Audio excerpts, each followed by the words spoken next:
Okay, sticking with foreign policy, some big developments on the Russia and Ukraine front. Let's put this up there on the screen from President Trump. I'm not looking to hurt Russia. I love the Russian people and always had a very good relationship with President Putin. And this despite the Russia hoax.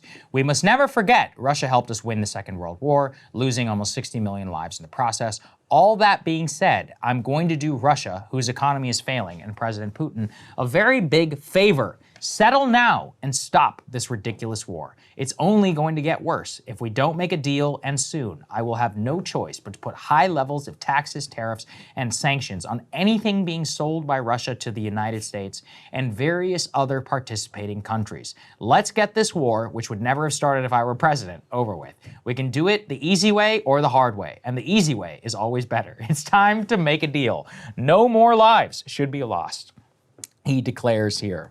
Well, this is all part of a big question mark now around Russia and Ukraine, and specifically also with Donald Trump revealing actually in the Oval Office the number of real dead in the war. So he gave this away, actually Counterpoints covered it yesterday. We're gonna play it again for all of you. Let's take a listen. Could be very soon. And you talked a bit about Ukraine and Russia, but how long do you think it would take to end that conflict? And I have to speak to President Putin. We're going to have to find out. He can't be thrilled. He's not doing so well. I mean, he's grinding it out, but most people thought that war would have been over in about 1 week. And now you're into 3 years, right? So he can't be thrilled. It's not making him look very good. Now, eventually, I mean, it's a big machine, so things will happen. But I think he'd be very well off to end that war. We have numbers that almost 1 million Russian soldiers have been killed. About 700,000 Ukrainian soldiers are killed. Russia's bigger. They have more soldiers to lose. But that's no way to run a country.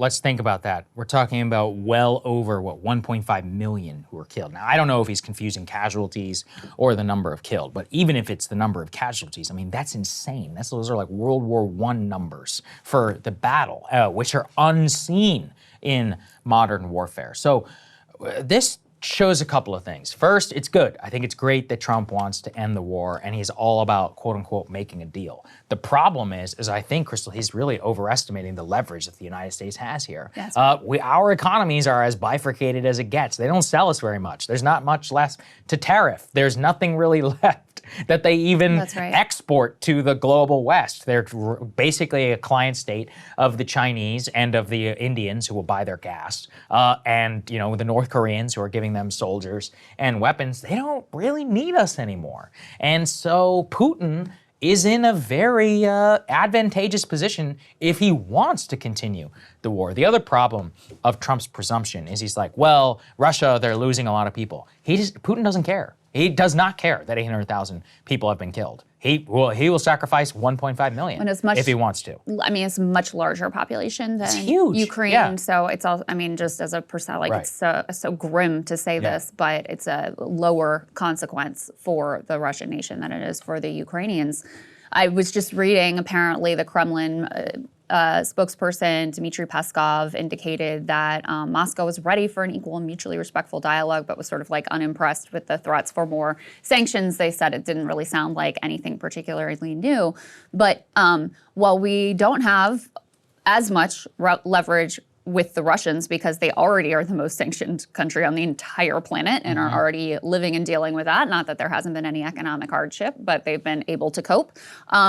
The country we do have leverage with is Ukraine. Obviously, we have a lot of leverage with Ukraine. We can basically, we can call the shot. They're completely dependent on our funding and our weapon shipment and our diplomatic support and all of that. So, it seems to me, who knows what Trump is doing behind the scenes and what his real plans are, blah, blah, blah. Who knows if he even knows. But it seems to me that the place where the leverage really needs to be applied is with our own ally, where we actually have the leverage versus you really think additional sanctions on Russia are going to significantly move the needle? I'm sorry, I just don't think that at this point. No, I don't think so. I mean, I'm wondering if some of this is a psyop to get the Ukrainians to see that we are putting pressure on Russia when we also pressure them behind the scenes. I have no idea. Trump is saying that he will meet with Putin and Zelensky. I think he literally said anytime he's willing to do it if they want to talk. talk. Now, Zelensky, though, at Davos is also making a lot of demands. Let's put this up there on the screen. He says the U.S. must be part of a Ukraine peacekeeping force. He wants U.S. troops to be part of peacekeeping in Ukraine. He says it can't be without the United States, even if some European friends think it can be. No, it can't be. Nobody will risk without the United States. So his peace condition is that we have to occupy. I don't know that he's wrong, though. I mean, I no part of me wants this, but I think he might be right that if you're going to have some sort of a maintain the peace kind of a ground force, I doubt that the Europeans could or would do it on their own. Yeah, exactly. Which is why the whole thing is untenable. It's terrible. So let's just sign a deal and let's just convince the Russians it's not in their best interest, and if they've eventually passed that, then we'll figure it out then. But the current situation is equally as bad and as untenable. Over 1 million people are dead in the war. Like you said, proportionality is very important here. This is not a big country. They have lost, apparently to them, 3 generations now of men. So, 18 to 25, or 18 to 25-year-old men are not eligible for the draft. If you're 25 and up, the good chances are you've been drafted and into combat. And that's why the average age of their military is some 40 or 50 years old. Nobody even really knows the data. But they're running out of people at a basic level. And, the depopulation already of their country would take them multiple generations just to replace, let alone if they continue this war and inevitably do need to draft 18 to 25-year-olds, then you're going to find yourself like the Soviet Union did fighting the Nazis. Everyone born in 1920 to 1925 who was draft age was just dead, by the end of the war. It was horrible. It was a disaster. Terrible. Yeah, I was just looking at the population numbers. Ukraine, the latest that says 37 million, and Russia is 144 million. Yeah. So, it's just vastly larger population, vastly more, resources endemic to the country. So it's long been a really unbalanced situation. And Trump had promised he was going to have this all wrapped up before he even got into office. That was always totally preposterous.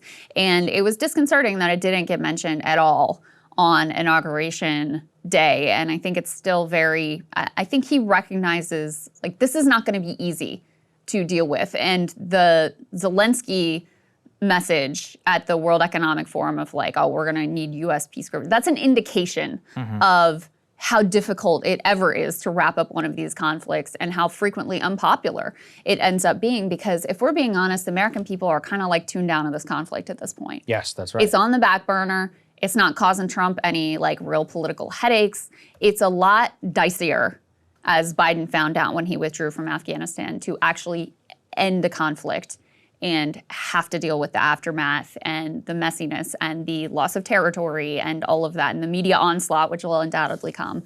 We'll see. We'll see where this goes, but a lot of mixed, I'd say, signals from Trump at this point. Absolutely. You're absolutely right. Okay, guys, we talk too much here as usual. So we'll cover the Meta story on Monday.